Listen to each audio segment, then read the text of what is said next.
พระนามน้อมแด่พระผู้มีพระภาคเจ้าพระองค์นั้นซึ่งเป็นผู้ไกลจากกิเลสตรัสรู้ชอบได้โดยพระองค์เองสวัสดีครับท่านผู้ฟังที่เคารพครับท่านผู้ฟังรับฟังรายการศึกษาพระพุทธศาสนาตามพระไตรปิฎกมีเสนอแก่ท่านผู้ฟังทุกวันอาทิตย์ตั้งแต่เวลา 15 นาฬิกาถึง 16 นาฬิกาดำเนินรายการโดยกระผมพันเอกธนัทเดชะมีอาจารย์สุรภาเดชะเป็นผู้ร่วมรายการวันนี้เราได้นำพระไตรปิฎกฉบับอัตถกถาเล่มที่ 41 มาศึกษากันในพระสูตรที่ชื่อว่า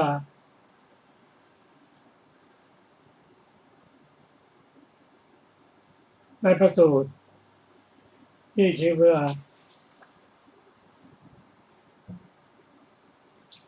พระพิภูตพระแต่ก่อนที่เราจะมาศึกษากันถึงพระสูตรนี้เราจะมาทบทวนถึงพระสูตรที่เราได้ศึกษากันมาเมื่อวันอาทิตย์ก่อนคือพระสูตรสุดแรกนั้นคือภิกษุ500 รูปผู้ขวนขวายในปัทวีกถาพระสูตรนี้พระองค์ได้ตรัสกับภิกษุทั้งหลายซึ่งสนทนากันว่าภิกษุทั้งหลายเธอกำลังสนทนากันถึงเรื่องอะไรภิกษุกราบทูลว่าข้าพระองค์ทั้งหลายได้เดินทางไปยังที่ต่างๆก็สังเกตเห็นว่าทางต่างๆนั้นบางทีก็เรียบบางทีก็ขรุขระบางทีก็เป็นดินแดงบางทีก็เป็นกรวดเป็นหินดังนี้เป็นต้นซึ่งพระองค์ได้ตรัสว่าภิกษุทั้งหลายเธอควรจะศึกษาเรื่องของดินปฐพีภายในร่างกายของเธอจะดีกว่าซึ่งพระสูตรนี้พระองค์ได้ตรัสกับภิกษุว่าเธอจงรู้ชัดซึ่งแผ่นดินภายในอันได้แก่ธาตุดินธาตุน้ำธาตุไฟธาตุลมและธรรมที่ควรจะได้ศึกษาซึ่งพระองค์ได้ตรัสพระคาถาให้ฟังว่าใครจักรู้ชัดซึ่งแผ่นดินนี้และยมโลกกับมนุษยโลกนี้พร้อมทั้งเทวโลกใครจักเลือกบทธรรมอันเราแสดงที่แล้วเหมือนนายมาลาการผู้ฉลาดเลือกดอกไม้ฉะนั้นพระเสขะจักรู้ชัดแผ่นดินและยมโลกกับมนุษย์โลกนี้พร้อมกับเทวโลกพระเสขะจักเลือกบทธรรมมันเราแสดงดีแล้วเหมือนนายมาลาการผู้ฉลาดเลือกดอกไม้ฉะนั้นพระคาถาดังที่ท่านได้รับฟังนี้พระองค์เป็นผู้ตรัสรู้ธรรมเป็นพระสัมมาสัมพุทธเจ้าพระองค์ทรงเป็นธรรมปฏิบัติจนได้สำเร็จเป็นพระสัมมาสัมพุทธเจ้าและมาสั่งสอนบริษัท4เป็นปริยัติเป็นข้อปฏิบัติของบริษัท4บุคคลที่พระองค์แสดงและเข้าใจธรรมะนั้นได้แก่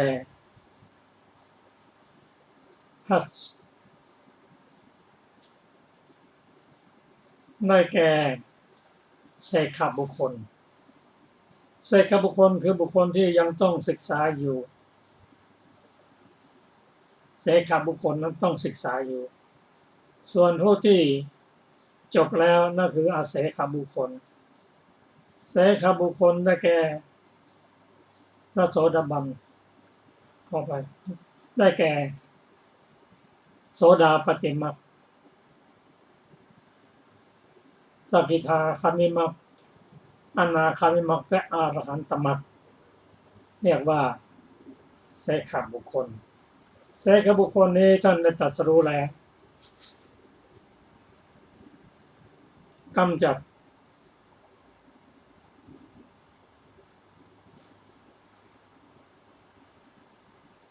กิเลสได้เป็นลำดับไปเช่นโสดาปัตติมรรคท่านกำจัดสักกายทิฏฐิศีลพรตและวิจิกิจฉามีศรัทธามั่นคงไม่หวั่นไหวเป็นผู้ที่ทำศีลห้าให้บริบูรณ์แล้วเป็นผู้ที่จะกลับมาเกิดอีกไม่เกิน7 ครั้งส่วนสกทาคามิมรรคท่านกำจัดกิเลส3 อย่างที่กล่าวมาแล้วทำกิเลสคือโลภะโทสะโมหะให้เบาบางลงส่วนพ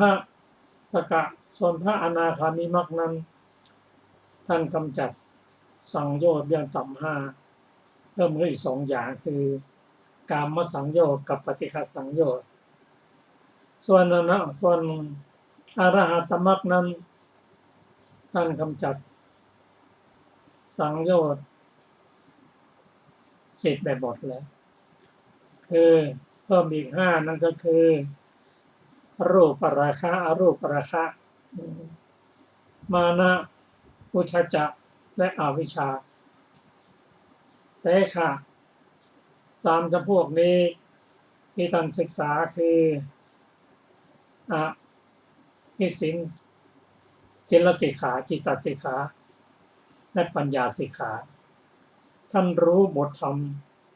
ที่พระพุทธเจ้าทรงแสดงแล้วพระองค์ตรัสว่าผู้ที่รู้ธรรมของพระองค์นั้นแยกแยะธรรมได้ว่าส่วนนี้เป็นกุศลส่วนนี้เป็นกุศลทางนี้ไม่ควรไป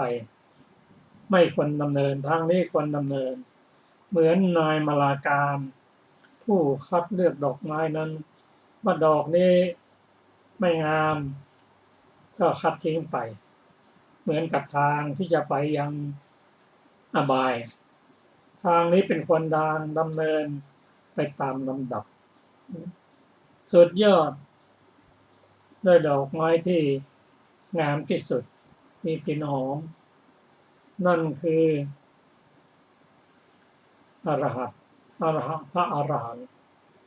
รองลงมาก็พระอนาคามีพระสกทาคามีและพระโสดาบันอันนี้ท่านเรียกเฟ้นอย่างนี้แล้วทำบทธรรมที่พระองค์ทรงแสดงนั้นก็ได้ทำไปตามลำดับเช่นเดียวกันบทธรรมที่นำไปสู่ที่มรรคการเรียกไว้เหมือนกับพระองค์ตรัสไปแล้วตามลำดับโดยเฉพาะธรรมที่สูงสุดได้แก่โพธิปักขิยธรรม37อันได้แก่สติปัฏฐาน4สัมมาปัฏฐาน4อิทธิบาท4อินทรีย์5พละ5โพชฌงค์7และมรรคมีองค์8บทธรรมเหล่านี้เป็นบทธรรมที่พระองค์คัดแล้วซึ่งเสขบุคคลได้ดำเนินไปพระองค์ทรงแสดงธรรมให้ภิกษุผู้ประชุมกันถึงเรื่องหนทางที่เดินไปต่างๆแล้วก็พระองค์ตรัสว่าหนทางที่ควรดำเนินก็คือที่พระองค์ได้คัดเลือกไว้นั่นเองก็พอจบพระธรรมเทศนาภิกษุ500 รูปได้เป็นพระอรหันตบุคคลถามว่าทำไมท่านถึงได้บรรลุได้รวดเร็ว ก็มีอยู่2ประการประการแรกภิกษุเหล่านั้นเป็นผู้ที่ได้สั่งสมอบรมปัญญามาในอดีตชาติเป็นบุคคลที่มีชาตินี้เป็นชาติสุดท้ายเป็นประการที่ 1ประการที่ 2พระองค์ทรงแสดงธรรมไปตามลำดับเมื่อภิกษุได้ฟังแล้วด้วยปัญญาที่สั่งสมมานับหลายโกรธชาติก็ได้บรรลุธรรมอันนี้เป็นหัวข้อธรรมในพระสูตรสุดแรกส่วนพระสูตรที่ 2นั้น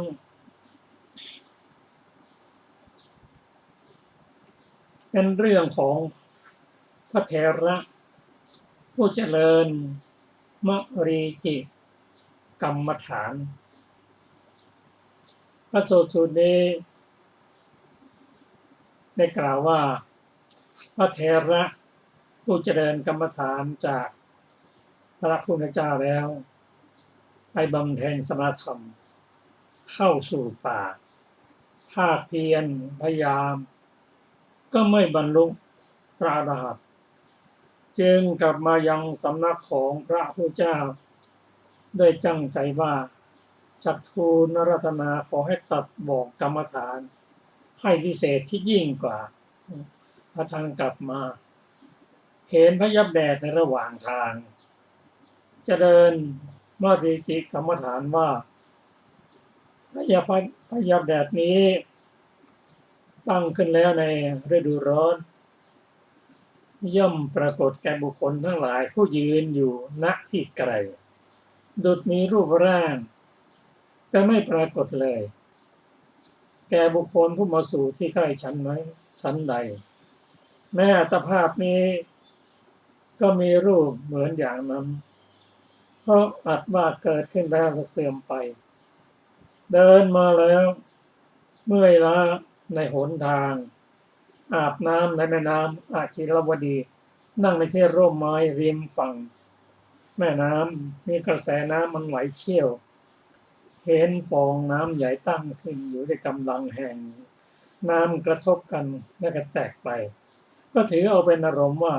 แม้อัตภาพนี้ก็มีรูปร่างอย่างนั้นเหมือนกันเพราะอัตภาพเกิดขึ้นแล้วก็แตกไปก็ภิกษุรูปนี้ตั้งใจว่าจะไปกราบทูลพระพุทธเจ้าพอเดินในระหว่างทางเท่านั้นก็เอาพยับแดดเป็นอารมณ์แล้วก็น้อมมาหาตนเองถ้าเรื่องนี้เราจะเห็นว่าในหน้าร้อนมันถ้าเรายืนอยู่ในหนทาง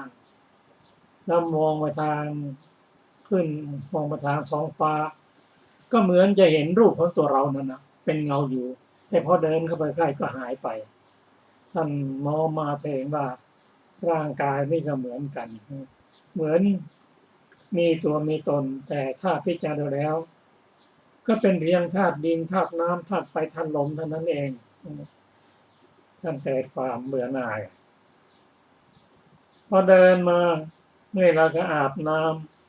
ำเห็นฟองน้ำเกิดขึ้นอันเกิดจากการกระทบน้ำกับพื้นฟองน้ำก็เป็น อารมณ์ลอยมาบ้างแล้วก็แตกเป็นระหว่างทางไปบ้าง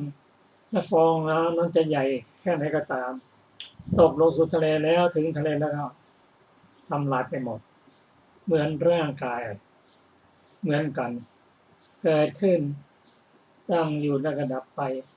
นั่นก็คือความเป็นอนิจจังทุกขังอนัตตาท่านได้อารมณ์นี้แล้วก็พระพุทธเจ้าพระองค์ทรงตรัสว่าก็อย่างนั่นแหละที่สุดอัตภาพในร่างกายนี้มีรูปอย่างนั้นแลอันเกิดขึ้นและแตกไปเป็นสภาพแน่แท้เหมือนฟองน้ำและพยับแดดดังนี้แล้วพระองค์ตรัสคาถาว่าภิกษุ รู้แจ้งกายนี้ว่ามีฟองน้ำเป็นเครื่องเปรียบรู้ชัดกายนี้ว่า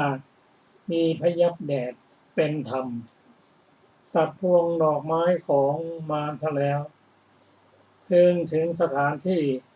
มัจจุราชไม่เห็นท่านเอาอารมณ์สองอย่างนี้เป็นกรรมฐานพิจารณาแล้วบรรลุเป็นพระอรหันต์บุคคลซึ่งพ้นจากมัจจุอันนี้เป็นพระสูตรที่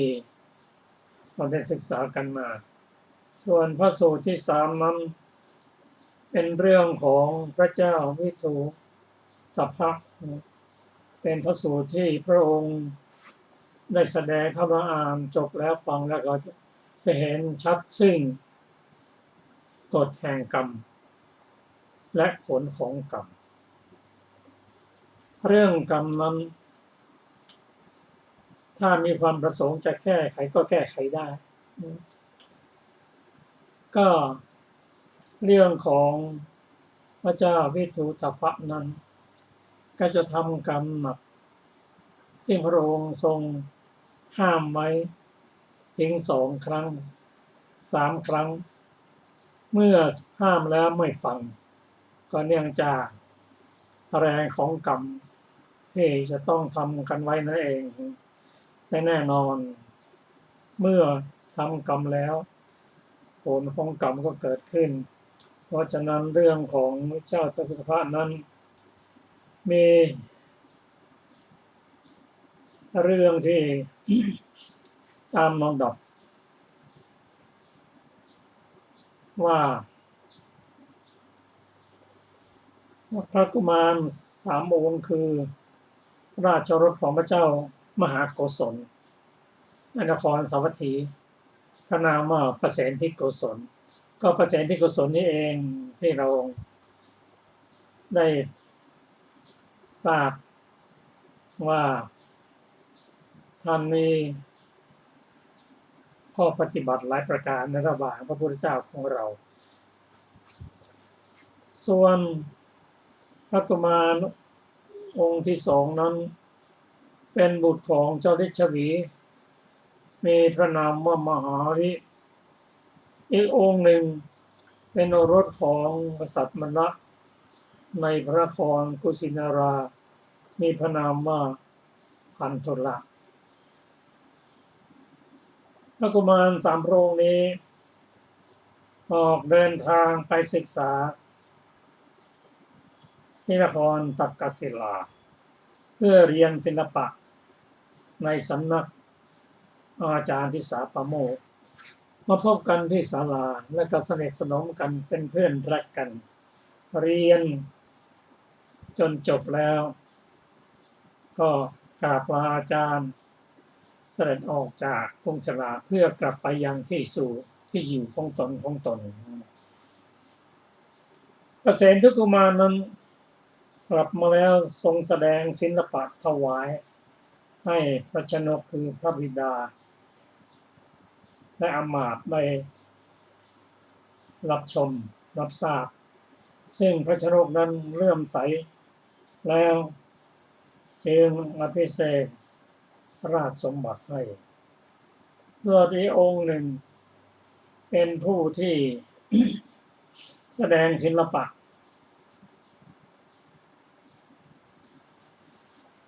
คือมหาฤกุมารนั้นแสดงศิลปะ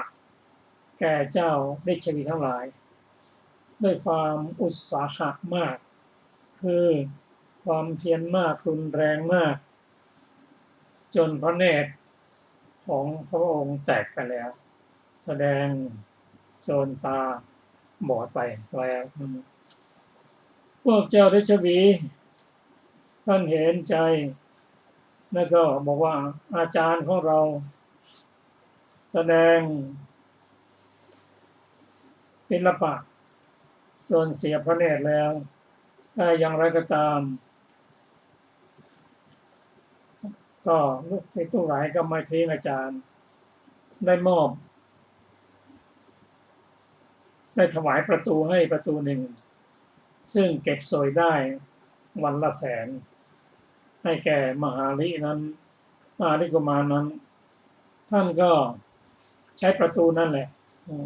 อาศัยและก็สอนวิชาการต่างๆที่ได้เรียนมาแก่เจ้าลิชวีอีก500 องค์มาถึงเจ้าชายที่3ที่ชื่อพันธุลกุมารนั้นเมื่อพวก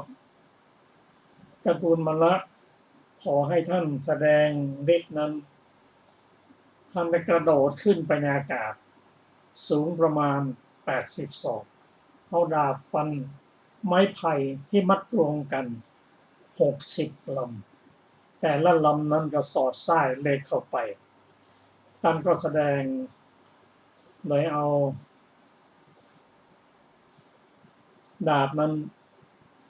ฟันไม้ไผ่ทั้ง60 ลำนั้นให้ขาดไปแต่ว่ามีเสียงดังกริ๊กพันธกุมารนั้นท่านสงสัยก็ถามว่านี่อะไรกัน ก็ได้ข่าวว่าเขาทดสอบเอาซี่เหล็กใส่ในไม้ไผ่ทุกลำมัดแล้วก็ให้ท่านฟันด้วยดาบห้ามน้อยใจทิ้งดาบว่าบรรดาญาติและเพื่อนนั้นทำถึงขนาดนี้และก็ไม่บอกท่านถ้ารู้ว่ามีเหล็กสอดไส้แล้วท่านจะฟันไม่มีเสียงดังเลยก็แสดงว่าญาติเหล่านี้ไม่มีความรักท่านไม่เคารพท่าน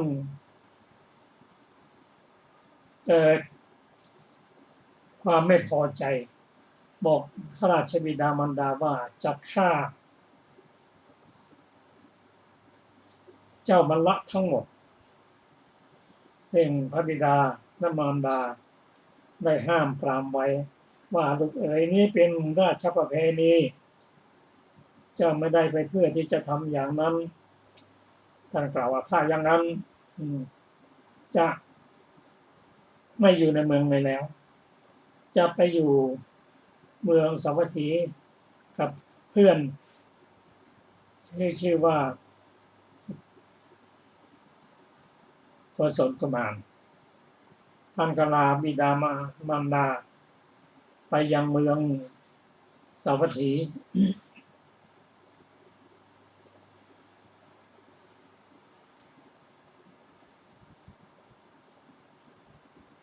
เมื่อไปถึงแล้วพระเจ้าประเสนที่กุมารทราบการมาของท่านพันธุละและความประสงค์ที่มานั้นประสงค์ต้อนรับด้วยสักการะใหญ่ตั้งท่านขึ้นเป็นเสนาบดีชื่อพันธุละเสนาบดีหลังจากนั้นก็เชิญพระชนกชนนีมาพักอาศัยอยู่ในกรุงสาวัตถีนั่นแหละนี่กล่าวถึงพระเจ้าประเสนที่โกศลวันหนึ่งท่านยืนอยู่ที่ปราสาททอดพระเนตรไประหว่างถนนเห็นภิกษุหลายพันรูปไปเพื่อความไปทำพัฒกิจ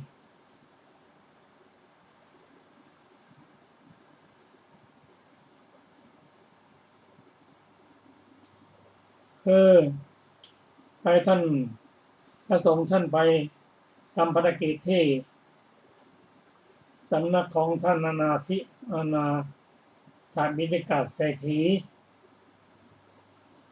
จุลอนาถบิณฑิกาเศรษฐีนางวิสาขาและนางสุปวาสา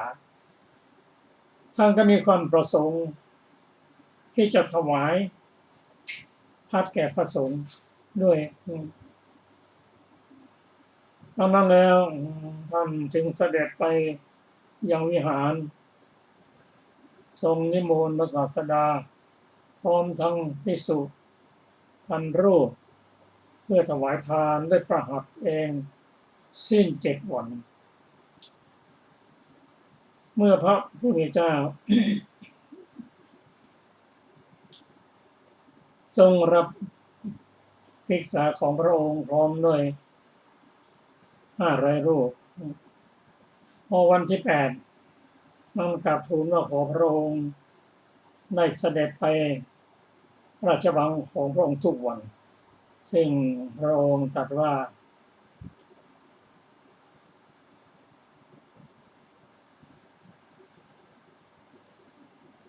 พระศาสดานั้นย่อมไม่ไปในที่แห่งเดียวกันเป็นนิจทุกวันเพราะว่าประชาชนจำนวนมากก็ย่อมหวังเฉพาะการมาของพระพุทธเจ้าทั้งหลายเหมือนกันพระราชาพระเจ้าประเสนที่กุศลกราบทูลว่าถ้าอย่างนั้นก็โปรดส่งภิกษุรูปหนึ่งไปประจำเถิดไปทุกวันพระพุทธเจ้าได้ตรัสให้พระนนท์ได้เสด็จได้พระนนท์ได้ไปรับภิกษาที่พระราชวังแต่อย่างไรก็ตามท่านถวายในวันที่7วันที่8แล้วกันลืมไม่ได้สั่งเมื่อไม่ได้สั่งแล้วพวกธรรมะต่างๆก็ไม่ได้จัดไว้ก็ทำให้ภิกษุนั้นมาแล้วเนิ่นช้าเพราะพระเจ้าแผ่นดินไม่ได้สั่งไว้เมื่อเป็นเช่นนั้นภิกษุทั้งหลายถ้าก็จากไปไม่ยืนอยู่งานไปบิณฑบาตที่อื่นในวันที่3ก็เหลือท่านพระนนท์รูปเดียวเท่านั้นในวันที่3นั้นพระเจ้าแผ่นดินเสด็จมาถ้าถามว่าทำไมอาหารถึงเหลือเยอะอย่างนี้พวกอมาตย์บริวารกราบทูลว่าวันนี้มีท่านพระนนท์มาพระองค์เดียวเท่านั้นท่านน้อยใจเสด็จไปทูลถามพระผู้มีพระเจ้าว่าพระองค์ข้าพระองค์ได้จัดอาหารถวายภิกษุไว้ทุกวันแต่ปรากฏว่าวันนี้มีพระสงฆ์รูปเดียวคือพระอานนท์เป็นเพราะอะไรซึ่งพระผู้มีพระเจ้าไม่ได้ตำหนิพระสงฆ์แต่เป็นเพราะว่าการต้อนรับการกราบไหว้การถวายทานไม่เป็นไปด้วยความเคารพคือปล่อยให้บริวารทำกันเองไม่ได้สั่งการไว้ซึ่งเรื่องนี้พระพุทธเจ้าได้ตรัสกับท่านพระเจ้าประเสนที่โกศลถึงเรื่องสถานที่ที่ภิกษุควรไปและไม่ควรไปก็รายละเอียดนั้นขอเชิญอาจารย์สนภาค่ะสวัสดีค่ะท่านผู้ฟังทุกท่านตระกูลที่ภิกษุควรเข้าไปและไม่ควรเข้าไปพระศาสดาไม่ตรัสโทษของพวกภิกษุตรัสว่ามหาบพิตรสาวกทั้งหลายของอัตมภาพไม่มีความคุ้นเคยกับพระองค์เพราะเหตุนั้นภิกษุทั้งหลายจักไม่ไปแล้วเมื่อจะทรงประกาศเหตุแห่งการไม่เข้าไปและเหตุแห่งการเข้าไปสู่ตระกูลทั้งหลายตรัสเรียกภิกษุทั้งหลายมาแล้วตรัสพระสูตรนี้ว่า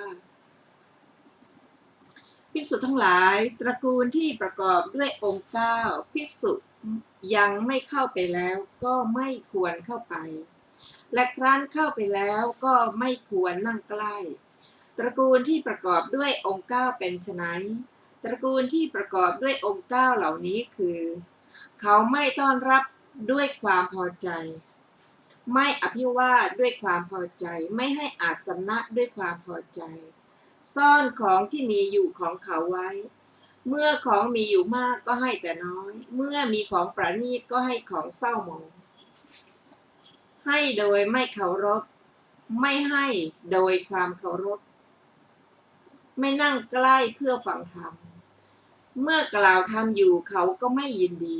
ภิกษุทั้งหลายตระกูลที่ประกอบด้วยองค์9เหล่านี้ภิกษุยังไม่เข้าไปแล้วก็ไม่ควรเข้าไปและครั้นเข้าไปแล้วก็ไม่ควรนั่งใกล้ ภิกษุทั้งหลายตระกูลที่ประกอบด้วยองค์9ภิกษุยังไม่เข้าไปก็ควรเข้าไปและเมื่อเข้าไปแล้วก็ควรนั่งใกล้ตระกูลที่ประกอบด้วยองค์9เป็นไฉนตระกูลที่ประกอบด้วยองค์9เหล่านี้คือเขาต้อนรับด้วยความพอใจอภิวาทด้วยความพอใจให้อาสนะด้วยความพอใจไม่ซ่อนของที่มีอยู่ของเขาไว้เมื่อของมีมากก็ให้มากเมื่อมีของประณีตก็ให้ของประณีตรู้โดยเคารพไม่ให้โดยไม่เคารพเข้าไปนั่งใกล้เพื่อฟังธรรมเมื่อกล่าวธรรมอยู่เขาก็ยินดีภิกษุทั้งหลายตระกูลที่ประกอบด้วยองค์9เหล่านี้แลภิกษุยังไม่เข้าไปก็ควรเข้าไปและครั้นเข้าไป เข้าไปแล้วก็ควรนั่งใกล้ดังนี้แล้วจึงตรัสว่ามหาบพิตรสาวกของอัตมภาพเมื่อไม่ได้ความคุ้นเคยจากสำนักของพระองค์จึงจักไม่ไปด้วยประการชนี้แลแท้จริงโบราณบัณฑิตทั้งหลายแม้เขาบำรุงอยู่ด้วยความเคารพในที่ไม่คุ้นเคยถึงเวทนาแทบปางตายก็ได้ไปสู่ที่ของผู้คุ้นเคยกันเหมือนกันอันพระราชาทูลถามว่าในการไรพระเจ้าข้าทรงนำอดีตนิทานมาสาธกดังต่อไปนี้เรื่องเกสวดาบทในอดีตการเมื่อพระเจ้าพรหมทัตโสยราชสมบัติในพระนครพาราณสีพระราชาทรงพระนามว่าเกสวะทรงสละราชสมบัติผนวดเป็นฤาษีบุรุษ500 คนออกบวชตามพระราชานั้นเท้าเธอได้พระนามว่าเกสวดาบทอันหนึ่งนายภูษามาลาของพระองค์ก็ได้ตามบวชเป็นอันเตวาสิกนามว่ากัปปกะเกสวดาบทกับบริษัทอาศัยอยู่ในหิมวันตประเทศสิ้น8 เดือนในฤดูฝนเพื่อต้องการเสพรสเค็มและรสเปรี้ยวไปถึงกรุงพาราณสีแล้วเข้าไปสู่พระนครเพื่อภิกษาลำดับนั้นพระราชาทอดพระเนตรเห็นดาบทนั้นทรงเลื่อมใสทรงรับปฏิญญาเพื่อประโยชน์แก่การอยู่ในสำนักของพระองค์ตลอด4 เดือนนิมนต์ให้พักอยู่ในพระราชอุทยานย่อมเสด็จไปสู่ที่บำรุงพระดาบทนั้นทั้งเย็นและเช้าพวกดาบทที่เหลือพักอยู่ 2-3 วันรำคาญด้วยเสียงอึงคนึงต่างๆมีเสียงช้างเป็นต้นจึงกล่าวว่าท่านอาจารย์พวกกระผมรำคาญใจจะไปละเกสวะก็กล่าวว่าจะไปไหนกันพ่ออันเตวาสิกก็ตอบว่าไปสู่หิมวันต่อประเทศท่านอาจารย์เกสวะก็กล่าวว่าในวันที่พวกเรามาทีเดียวพระเจ้าแผ่นดินทรงรับปฏิญญาเพื่อประโยชน์แก่การอยู่ในที่นี้ตลอด4 เดือนพวกเธอจะไปเสียอย่างไรเล่าพ่ออันเตวาสิกก็กล่าวว่าท่านอาจารย์ไม่บอกพวกกระผมเสียก่อนแล้วจึงถวายปฏิญญาพวกกระผมไม่สามารถจะอยู่ในที่นี้ได้จักอยู่ในที่พอฟังความเป็นไปของท่านอาจารย์ได้ซึ่งไม่ไกลจากที่นี้ดังนี้พากันไหว้พระอาจารย์แล้วหลีกไปอาจารย์คงอยู่กับอันเตวาสิกชื่อกัปปกะเท่านั้นพระราชาเสด็จมาสู่ที่บำรุงตรัสถามว่าพระผู้เป็นเจ้าทั้งหลายไปไหนเกสวดาบทก็ทูลว่ามหาบพิตรพวกดาบทเหล่านั้นบอกว่าพวกกระผมรำคาญใจดังนี้แล้วไปสู่หิมวันตประเทศการต่อมาไม่นานนักแม้กับปกะดาบทก็รำคาญแล้วแม้ถูกอาจารย์ห้ามอยู่บ่อยๆก็กล่าวว่าไม่อาจแล้วก็หลีกไปแต่กัปปกะดาบทนั้นไม่ไปสำนักของพวกดาบทนอกนี้คอยฟังข่าวของอาจารย์อยู่ในที่ไม่ไกลนักในการต่อมาเมื่ออาจารย์คิดถึงพวกอันเตวาสิกโรคในท้องก็เกิดขึ้นพระราชารับสั่งให้แพทย์เยียวยาโรคก็ไม่สงบพระดาบทจึงทูลว่ามหาบพิตรพระองค์ทรงพระประสงค์จะให้โรคของอัตมภาพสงบหรือพระราชาก็ตอบว่าข้าแต่ท่านผู้เจริญหากว่าข้าพเจ้าอาจก็พึงทำความผาสุกแก่ท่านเดี๋ยวนี้แหละดาบทก็กล่าวว่ามหาบพิตร หากว่าพระองค์ทรงปรารถนาความสุขแก่อัตมภาพไซร้โปรดส่งอัตมภาพไปยังสำนักพวกอันเตวาสิกเถิดพระราชาทรงรับว่าดีล่ะขอรับแล้วให้ดาบทนั้นนอนบนเตียงน้อยส่งอมาตย์ไป4 นายมีนารทอมาตย์เป็นหัวหน้าด้วยรับสั่งว่าพวกท่านทราบข้าวของพระผู้เป็นเจ้าของเราแล้วพึงส่งข่าวถึงเรานะกัปปะกะอันเตวาสิกทราบว่าอาจารย์มาก็ทำการต้อนรับเมื่ออาจารย์กล่าวว่าพวกนอกนี้ไปอยู่ที่ไหนกันจึงเรียนว่าทราบว่าอยู่ที่โน้นอันเตวาสิกแม้เหล่านั้นทราบว่าอาจารย์มาแล้วมาประชุมกันณที่นั้นนั่นแหละถวายน้ำร้อนแล้วได้ถวายพลาหารแก่อาจารย์โรคสงบแล้วในขณะนั้นเองพระดาบทนั้นมีวันหน้าประดุจทองคำโดย 2-3 วันเท่านั้นลำดับนั้นนารทอมาตย์ถามว่าข้าแต่เกสีดาบทผู้มีโชคอย่างไรเนาะท่านจึงละพระราชาผู้เป็นจอมแห่งมนุษย์ผู้บันดาลสมบัติน่าใคร่ทั้งสิ้นให้สำเร็จเสียแล้วยินดีในอาสมของกัปปะกะดาบทท่านตอบว่าคำไพเราะชวนให้รื่นรมมีอยู่รุกขชาติเป็นที่เพลินใจมีอยู่ดูก่อนนารทะคำที่กัปปะกะกล่าวดีแล้วย่อมให้เรายินดีได้นารทอมาตย์ถามว่าท่านบริโภคข้าวสุกแห่งข้าวสาลีอันเจือด้วยรสเนื้อดีๆแล้วข้าวฟ่างและลูกเดือยซึ่งหารสเค็มไม่ได้จะทำให้ท่านยินดีได้อย่างไรท่านตอบว่าผู้คุ้นเคยกันบริโภคอาหารไม่อร่อยหรืออร่อยน้อยหรือมากในที่ใด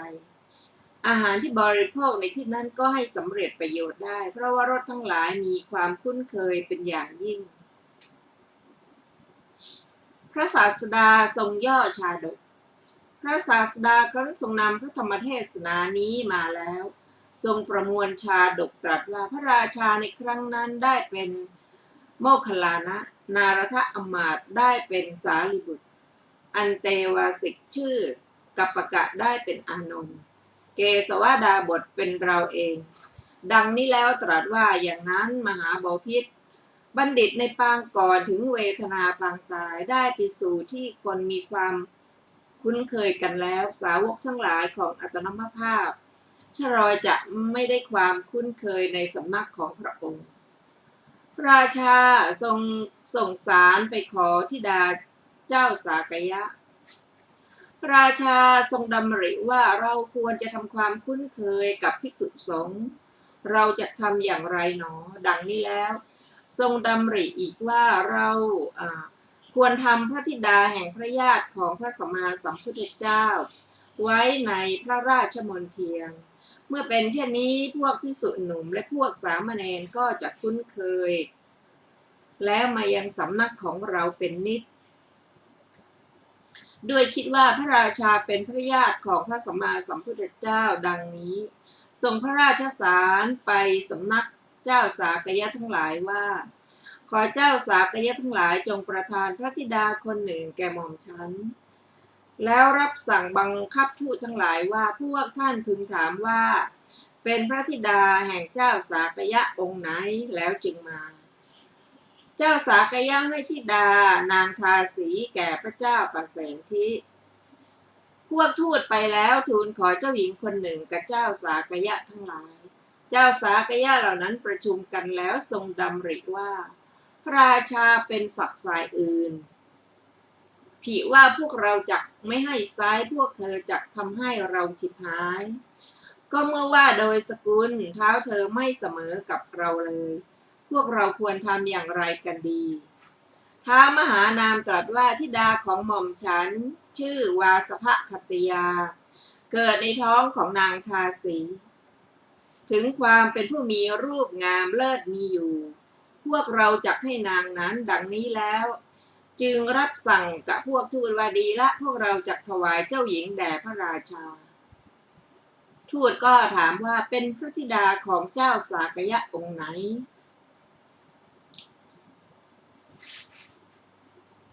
เจ้าสากยะก็ตอบว่าเป็นพระธิดาของท้าวมหานามสากยราช ผู้เป็นพระโอรสของพระเจ้าอาของพระสัมมาสัมพุทธเจ้าชื่อวาสภคัตติยาทูตเหล่านั้นไปกราบทูลแด่พระราชาของตนพระราชาตรัสว่าถ้าอย่างนั้นก็ดีละพวกเธอจงรีบนำมาเถิดก็ธรรมดาพวกกษัตริย์มีเล่ห์กลมากจะพึงทรงแม้ลูกสาวของนางทาสีมาก็อาจเป็นได้พวกท่านจงนำธิดาผู้เสวยอยู่ในภาชนะเดียวกันกับพระบิดามาดังนี้แล้วทรงส่งทูตทั้งหลายไปพวกเขาไปแล้วกราบทูลว่าขอเดชะพระราชาทรงปรารถนาพระธิดาผู้เสวยร่วมกับพระองค์ท้าวมหานามรับสั่งว่าได้สิพ่อจึงให้ตกแต่งนางในเวลาเสวยของพระองค์รับสั่งให้เรียกนางมาแสดงอาการประหนึ่งร่วมเสวยกับนางแล้วมอบแก่ทูตทั้งหลายพวกเขาพานางไปยังเมืองสาวัตถีแล้วกราบทูลเรื่องราวนั้นแด่พระราชาพระราชาทรงพอพระทัยตั้งให้นางเป็นใหญ่กว่าสตรี500 คนอภิเษกไว้ในตำแหน่งอัครมเหสีในการไม่ช้านักนางก็ประสูติพระโอรสมีวรรณะเหมือนทองคำต่อมาในวันขนานพระนามพระโอรสนั้นพระราชาทรงส่งพระราชสารไปสำนักพระอัยกาว่าพระนางวาสภคัตติยาพระธิดาแห่งสากยราชประสูติพระโอรสแล้วจะทรงขนานพระนามพระกุมารนั้นว่าอย่างไรฝ่ายอำมาตย์ผู้รับพระราชสารนั้นไปค่อนข้างหูตึงเขาไปแล้วก็กราบทูลแก่พระอัยกาของพระราชาพระกุมารได้พระนามว่าวิทูทพะพระอัยกานั้นทรงสดับเรื่องนั้นแล้วตรัสว่าพระนางวาสภคัตติยาแม้ไม่ประสูติพระโอรสก็ได้ครองชนทั้งหมดก็บัดนี้นางจักเป็นที่โปรดปรานยิ่งของพระราชาอมาตย์หูตึงฟังคำว่าวัลลภาไม่ค่อยชัดเข้าใจว่าวิทูทพะครั้นเข้าเฝ้าพระราชาแล้วก็กราบทูลว่าขอเดชะขอพระองค์จงทรงขนานพระนามว่าวิทูทพะเถิดพระราชาทรงดำริว่าคำว่าวิทูทพะจักเป็นชื่อประจำตระกูลเก่าของเราจึงได้ทรงขนานพระนามว่าวิทูทพะวิทูทพะเสด็จเยี่ยมสากยสกุลต่อมาพระราชาได้พระราชทานตำแหน่งเสนาบดีแก่วิทูทพะกุมารนั้นในเวลาที่ยังทรงพระเยาว์นั้นแลด้วยตั้งพระทัยว่าจะกระทำให้เป็นที่โปรดปรานของพระศาสดาวิทูทพะนั้นทรงเจริญด้วยเครื่องบำรุงสำหรับกุมารในเวลามีพระชน7 ขวบทรงเห็นของเล่นต่างๆมีรูปช้างและรูปม้าเป็นต้นของกุมารเหล่าอื่นอันบุคคลนำมาจากตระกูลยายจึงถามพระมารดาว่าเจ้าแม่ใครๆเขาก็นำบรรณาการมาจากตระกูลยายพวกกุมารเหล่าอื่นพระญาติใดๆย่อมไม่ส่งมาบรรณาการใดๆมาเพื่อหม่อมชั้นบ้างเลยเจ้าแม่ไม่มีพระชนนีพระชนกหรือทีนั้นพระมารดาจึงลวงโอรสอันว่าพ่อเจ้าสากยะเป็นยายของเจ้ามีอยู่แต่อยู่ไกลเหตุนั้นพวกท่านจึงไม่ได้ส่งเครื่องบรรณาการใดๆมาเพื่อเจ้าในเวลามีพระชนสาครบ16 ปีพระกุมารจึงทูลพระมารดาอีกว่าเจ้าแม่หม่อมฉันใคร่จะเยี่ยมตระกูลพระเจ้ายายแม้ถูกพระมารดาห้ามอยู่อย่าเลยลูกเอ๋ยลูกจักไปทำอะไรในที่นั้นก็ยังอ้อนวอนร่ำไปทีนั้นพระมารดาของพระกุมารก็ทรงยินยอมว่าถ้าอย่างนั้นก็ไปเถิดพวกสากยะต้อนรับวิทูทพะพระกุมารกราบทูลพระราชบิดาแล้วเสด็จออกไปพร้อมด้วยบริวารเป็นอันมากพระนางวาสภคัตติยาทรงส่งจดหมายล่วงหน้าไปก่อนว่าหม่อมฉันอยู่ในที่นี้สบายดีภริยาทั้งหลายอย่าแสดงโทษใดๆของพระสวามีแก่พระกุมารนั้นเลยเจ้าสากยะทรงทราบว่าวิทูทพะกุมารเสด็จมาทรงปรึกษากันว่าพวกเราไม่อาจไหว้วิทูทพะกุมารได้จึงส่งพระกุมารทั้งหลายที่เด็กๆกว่าวิทูทพะนั้นไปยังชนบทเสียเมื่อวิทูทพะกุมารนั้นเสด็จถึงกบิลพัสบุรีก็ประชุมกันในท้องพระโรง วิทูธพกุมารได้เสด็จไปประทับอยู่ณที่นั้นลำดับนั้นพวกเจ้าสากยะกล่าวกับพระกุมารนั้นว่าพ่อผู้ที่เป็นพระเจ้าตาของพ่อผู้นี้เป็นพระเจ้าลุงวิทูธพกุมารนั้นเที่ยวไหว้เจ้าสากยะทั้งหมดมิได้เห็นเจ้าสากยะแม้องค์หนึ่งไหว้ตนจึงทูลถามทำไมหนอจึงไม่มีเจ้าสากยะทั้งหลายไหว้หม่อมฉันบ้างพวกเจ้าสากยะตรัสว่าพ่อกุมารที่เป็นน้องๆของพ่อเสด็จไปชนบทเสียหมดแล้วทรงทำสักการะให้แก่พระกุมารนั้นพระองค์ประทับอยู่สิ้นถึง2-3 วันก็เสด็จออกจากพระนครด้วยบริวารเป็นอันมากวิทูธพกลับสู่เมืองของตนลำดับนั้นนางทาสีคนหนึ่งแช่งด่าว่านี้เป็นแผ่นกระดานที่บุตรของนางทาสีชื่อวาสภคัตติยานั่งดังนี้แล้วล้างกระดานแผ่นที่พระกุมารนั้นนั่งในท้องพระโรงด้วยน้ำเจือด้วยน้ำนมมหาดเล็กคนหนึ่งลืมอาวุธของตนไว้กลับไปเอาอาวุธได้ยินเสียงด่าวิทูธพกุมารจึงถามโทษนั้นทราบว่านางวาสภคัตติยาเกิดในท้องของนางทาสี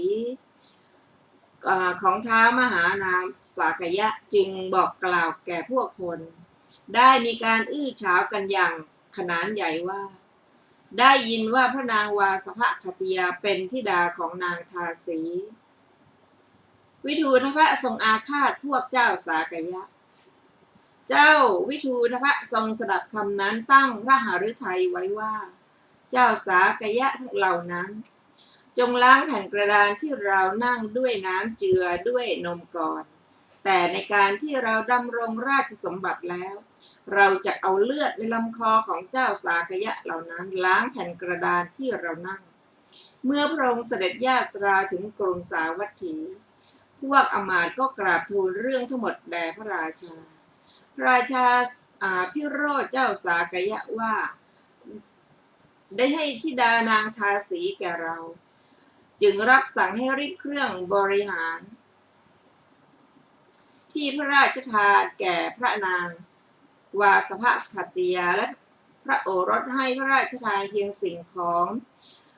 อันผู้เป็นทาสและทาสีพึงได้เท่านั้นต่อมาโดยการล่วงไป2-3 วันพระศาสดาเสด็จไปยังพระราชนิเวศประทับนั่งแล้วพระราชาเสด็จมาถวายบังคมแล้วทูลว่าข้าแต่พระองค์ผู้เจริญข่าวลือว่าพวกพระญาติของพระองค์ประทานธิดาแห่งทาสีแก่หม่อมฉันเพราะฉะนั้นหม่อมฉันจึงรีบเครื่องบริหารของนางวาสภคัตติยานั้นพร้อมทั้งบุตรให้เพียงสิ่งของอันผู้เป็นทาสและทาสีควรได้เท่านั้นพระศาสดาตรัสว่ามหาบพิตรพวกเจ้าสากยะทำกรรมไม่สมควรธรรมดาเมื่อจะให้ก็ควรให้พระธิดาที่มีชาติเสมอกันมหาบพิตรก็อัตมภาพขอทูลพระองค์ว่าพระนางวาสภคัตติยาเป็นพระธิดาของขัตติยราชได้อภิเษกในพระราชมณฑียนของขัตติยราชฝ่ายวิทูธพกุมารก็ทรงอาศัยขัตติยราชนั่นแลประเสริฐแล้วธรรมดาว่าโคตรฝ่ายมารดาจะทำอะไรได้โคตรฝ่ายบิดาเท่านั้นเป็นสำคัญดังนี้แล้วตรัสว่าโบราณ